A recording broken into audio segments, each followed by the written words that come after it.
bienvenue sur Ciné Sensei, je suis Mehdi, bienvenue sur ce spécial hors-série. On va revenir sur la licence Top Gun, on va reparler du premier et du deuxième. Top Gun Maverick qui est sorti depuis le 25 mai, on vous demandera la critique des deux films. Est-ce que ça valait le coup ou pas de faire revenir bien sûr Tom Cruise dans le rôle de Maverick?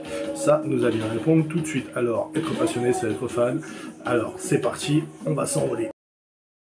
But if I lay down and I play dead and I stay dead, maybe you'll get sick of being the monster out of my head, under my bed. Think you're something out of my nightmares, standing right there.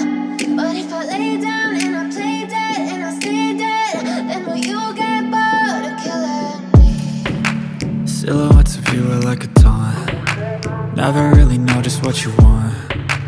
With you I don't ever feel calm. I can feel the sweat inside my palms. Play with me like cats and a string. You don't understand the pain it brings. You don't ever wanna give me wings. You don't ever wanna set me free. You know I'm addicted to you, and it's twisted, you've been gifted with the evil voodoo. Got me coming back for more, even when I've been screwed. Dolls full of pins, pierce my heart straight through. I got issues in my head, I like you in my bed, but you keep me on red. Oh, everything is like a test, I better not text or I'll come off desperate. But if I lay down and I play dead and I stay dead, maybe you'll get sick of being the monster out of my head, under my bed. Think you're something out of my nightmares, standing right there. But if I lay down and I play dead and I stay dead, then will you get bored of killing me? So if I play dead, will you regret everything that you did, that you said? I don't think you understand what you're doing, and my heart's black and blue from the bruising. I feel like when I'm with you I'm losing. I feel like you think that this amusing, sitting there gaslighting and confusing. Was it me? Is it me? Am I deluded? I'm the one who's always sorry, the conclusion, even though I offer all of the solutions. I wish you loved me like I love you, it's stupid. When I'm alone with you I never feel lucid. I wish I wasn't struck by Cupid. I wish when I first saw you I knew this.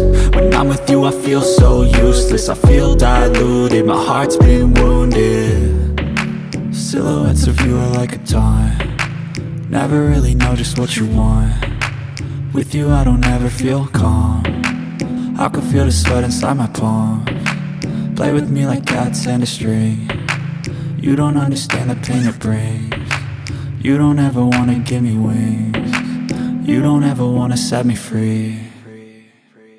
But if I lay down and I play dead and I stay dead, maybe you'll get sick of being the monster out of my head, under my bed. Think you're something out of my nightmares, standing right there. But if I lay down and I play dead. Le sentiment que l'aviateur lui montre. Mais Charlie finit tout de même par tomber sous le charme de Maverick, cédant la fougue aux commandes d'un avion comme dans la vie. Donc voilà, tout le monde connaît bien sûr Top Gun, hein, on a tous connu, bon ça c'était un peu un petit rappel de l'histoire du premier Top Gun. Moi j'avoue j'ai kiffé Top Gun, c'était juste pour les combats d'avion, on va pas se mentir, hein, le reste du film, l'histoire d'amour, c'était pas mon délire. Mais c'est vrai que ce film est resté culte par rapport à ça, parce que c'était cool, c'était rock'n'roll, les combats d'avion étaient hyper réalistes, et Tom Cruise, bah voilà, c'était un jeune acteur qui débutait, et Tom Cruise a été propulsé avec Top Gun dans le rôle, parce que grâce à ce rôle il a été reconnu à l'international comme une valeur sûre. Et du coup, il a été habitué à des blockbusters comme Mission Impossible, Rayman, Le Dernier Samouraï, enfin bref, il a tellement de succès à son effigie que voilà, quoi, ça a fait de lui la superstar qu'il est aujourd'hui. Et c'est vrai que ce film en lui-même était cool, simple, fun. Mon histoire d'amour, on s'en foutait un petit peu, mais c'est vrai que les combats d'avion étaient assez impressionnants et assez réalistes, même si c'était fait dans un simulateur d'avion avec des vrais pilotes de chasse. Voilà, c'était vraiment intéressant. Et en sachant que Tom Cruise avait fait des vols d'essai avec un pilote, bien sûr, il était à l'arrière pour justement être très réaliste au niveau des scènes. Donc je trouvais ça génial. Ils ont trouvé une sorte de simulateur pour pouvoir que tous les acteurs jouent leurs scènes qui était plus crédible que de faire genre les étoiles dans l'avion, quoi. Donc voilà, qu'est-ce qu'on pourrait dire de plus? Top Gun reste une valeur sûre, un film culte. revenir dans les années 80, est-ce que ça valait le coup ou pas de ressortir un Top Gun Maverick en 2022? Après toutes ces années, ça fait plus de 30 ans. Est-ce que la suite Top Gun Maverick vaut le coup du premier film Top Gun qui a marqué son histoire, hein, clairement, qui est là depuis 86, donc il a été vu et revu 100 cette fois. On ne savait pas du tout si Top Gun allait revenir un jour, ça a été plusieurs fois reporté, parce que Tony Scott, qui était le réalisateur, malheureusement est décédé en 2012 à l'âge de 60 ans, donc c'est un peu triste, mais ça fait des années qu'on entend parler d'une suite de Top Gun qui n'a jamais abouti, et puis Tom Cruise ayant un planning hyper chargé, a été très compliqué de caler, et quand on a appris que ça y est, Top Gun a été lancé, il faut savoir que ça a été fait en 2018, avant que le film se fasse, hein. Le film 2018 a été officialisé comme quoi Top Gun allait revenir en 2018, avec Tom Cruise et Val Kilmer, parce que Tom Cruise a insisté pour que Val Kilmer soit de retour, sinon il était hors de question qu'il vienne, et il y avait une deuxième option, c'était que les vraies scènes d'avion se passent dans un avion en plein vol, avec des pilotes à l'arrière, comme a été fait à l'époque. Voilà. Alors est-ce que c'était juste un ego surdimensionné, parce qu'on sait que maintenant Tom Cruise est reconnu pour faire des cascades complètement hallucinantes dans les Missions Impossibles. Voilà, on se dit pourquoi reprendre des risques après 30 ans de sa vie, se replonger dans son premier rôle, bien sûr, c'était hyper content de retrouver ce rôle. Alors là, on va vous présenter enfin le Top Gun Maverick, c'est parti. Donc, après la sortie du premier Top Gun, tout le monde rêvait de devenir pilote de chasse, hein. Moi j'étais le premier à vouloir devenir pilote de chasse en regardant Top Gun, hein, vouloir piloter des avions de ouf, faire des combats d'avions, qui c'est qui a pas rêvé? C'était le rêve américain, avec la plage, une jolie fille, la bécane, enfin voilà quoi, la vie à l'américaine comme on en voit dans les films, hein, forcément. Tout le monde a voulu venir. En plus, ce qui est drôle avec le film Top Gun, c'est qu'apparemment, dès la sortie du premier film, apparemment il y a eu des nombreuses personnes qui ont été à la marine pour s'inscrire pour devenir pilote d'avion, donc comme quoi, il n'y a pas que moi qui a eu ce rêve-là, on a tous eu ce rêve-là, on va pas se mentir. Et du coup, 86, c'était il y a une éternité, moi j'avais 3 ans à l'époque, donc je l'ai vu à la télé, en rediffusion, en DVD, en Blu-ray, la ressortie en Blu-ray, enfin bref, en 4K, bon voilà, et tellement passé, tellement de fois, tellement rediffusé, que Tom Cruise est devenu tellement une superstar après Top Gun, parce que ça ne s'est pas arrêté à ce succès-là, il en a eu tellement, qu'on s'est dit pourquoi, après toutes ces années, bien sûr, parce que ça fait énormément d'années, que Tom Cruise se relance dans Top Gun, parce que voilà, quand même, Top Gun, ça reste une référence des années 80. Est-ce que nous, en 2022, on est encore hypé par ce genre de film? C'est la question que nous allons répondre dans cette deuxième partie d'émission. Donc le Top Gun Maverick a été réalisé par Joseph Kosinski, qui n'est justement un réalisateur qui a été choisi par rapport aux producteurs de Paramount Pictures, Skydance Media, Don Simpson et Jerry Bruckheimer, qu'on connaît tous. Voilà. Et le scénario a été fait par Ehren Kruger, Eric Warren Singer et Christophe Macari, qu'on connaît aussi sur les films de Mission Impossible avec Tom Cruise. D'ailleurs, il est producteur, et puis Tom Cruise aussi est producteur de Top Gun Maverick.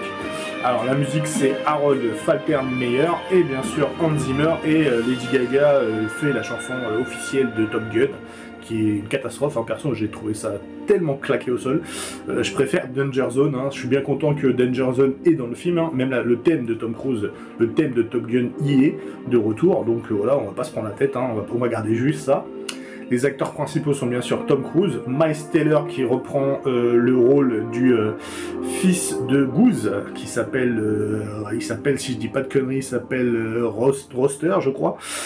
Et Jennifer Connelly, John Hamm, et bien sûr le retour de Val Kilmer, malgré son fameux cancer, parce qu'il a eu un cancer, le pauvre, il n'a plus de voix.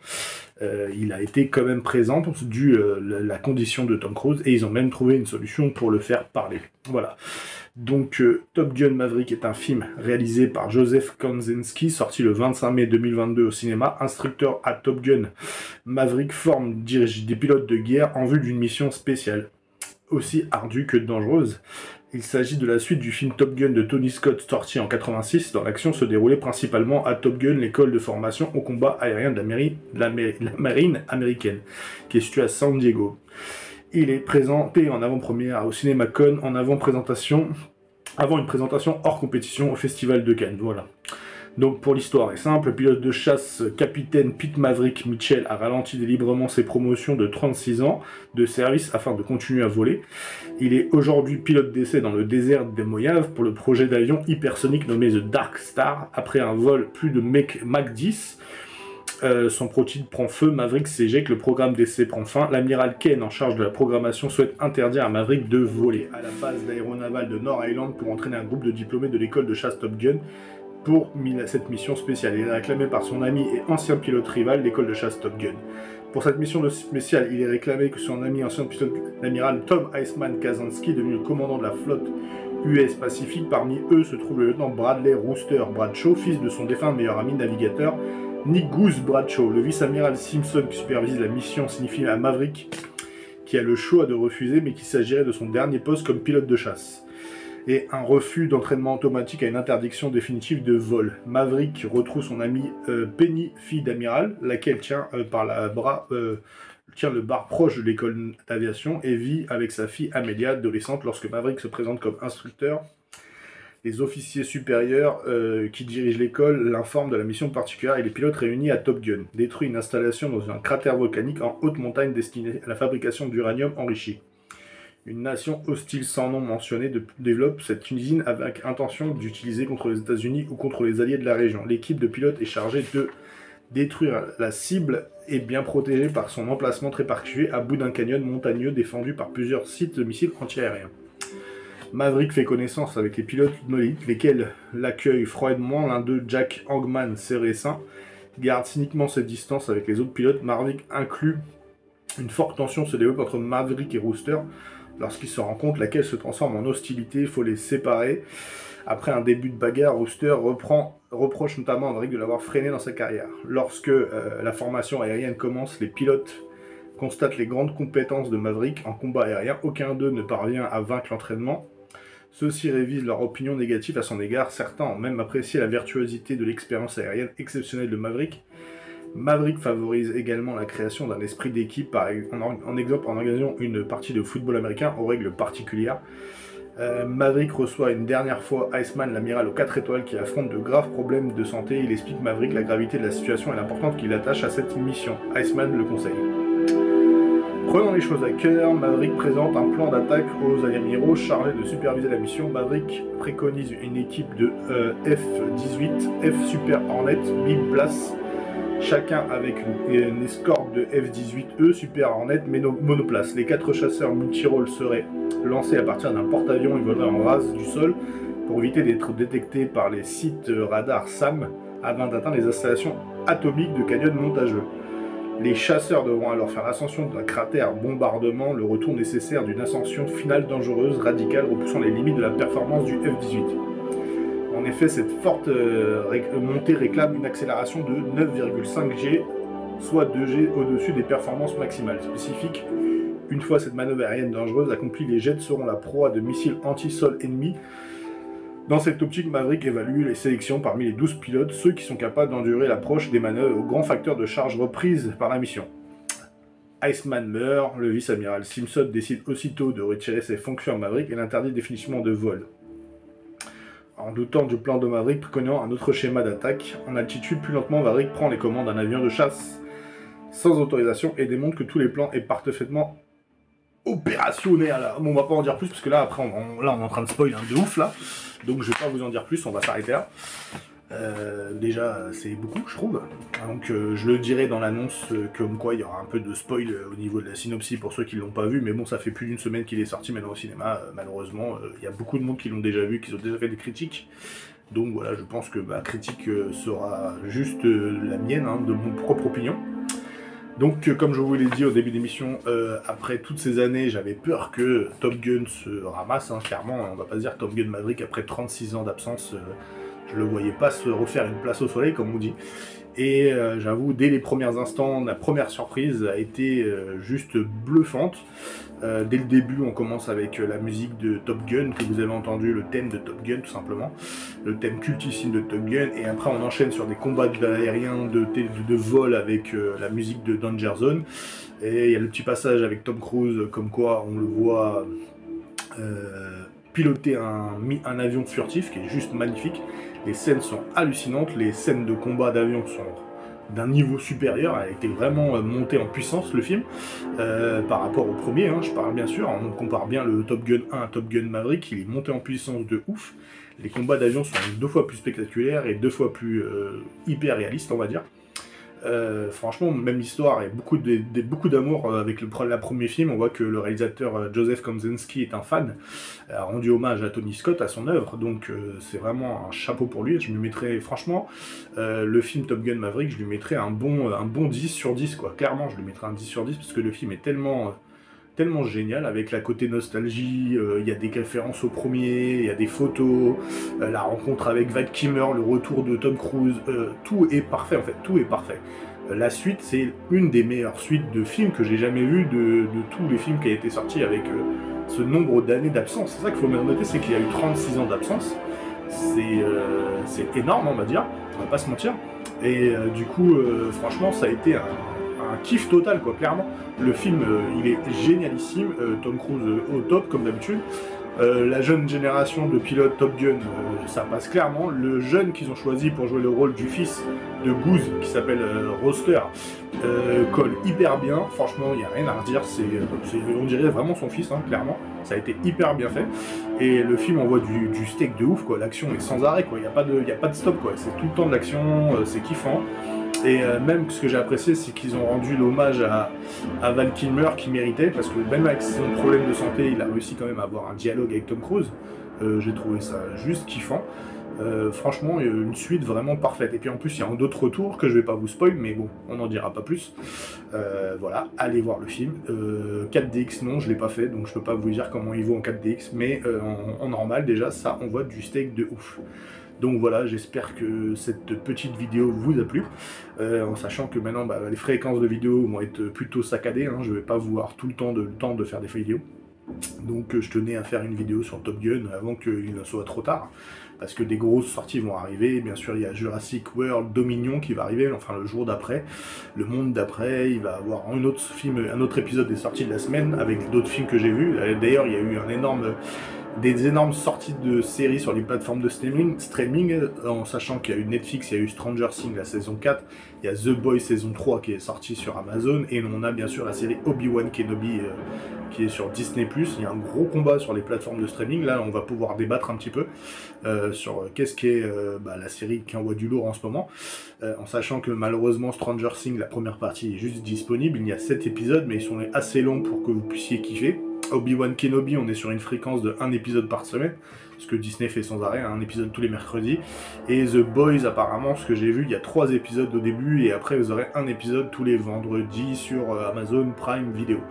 Voilà, donc voilà pour les infos, donc on va pouvoir faire un petit débrief de tout ça. Je pense qu'on essaiera de faire un numéro hors série spéciale Jurassic World, et on reviendra sur la licence Jurassic Park si on a le temps, je l'espère. Sinon, tant pis, on le fera plus tard, il n'y a pas de souci. Voilà, donc à très bientôt, je vous souhaite un très bon week-end, et on se dit à plus tard. Et surtout, gardez le fan.